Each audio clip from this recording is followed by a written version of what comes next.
Buti lang may tabi akong pera para mapiyansahan natin si Lola.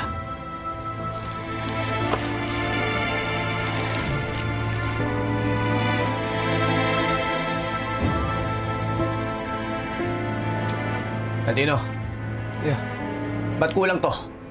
di ko alam, kuya. Di ko nga ginagalaw yan dyan, kuya eh. Ikaw lang nakakaalam na may pera ako dito. Kuya, pangako. Hindi ko gagalawin yung pera mo dyan. Hindi ko gagawin sa'yo yun. Ba't magkukulang to?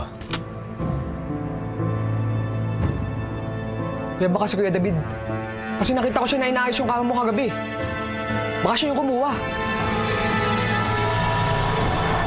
Hindi kayo papasok dyan, ha? Wala nakapasok.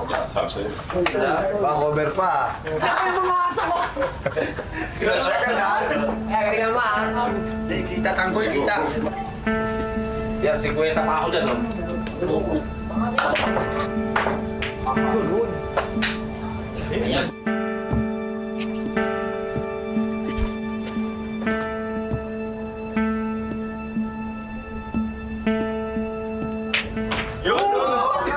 Napalan mo, ha? Hoy!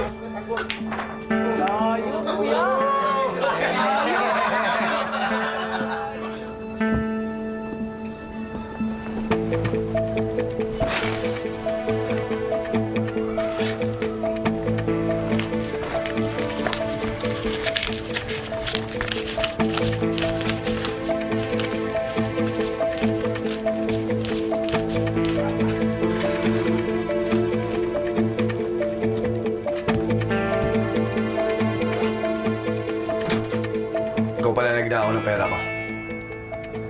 Alam mo bang gagamitin ko sana yan para piyansahan si Lola?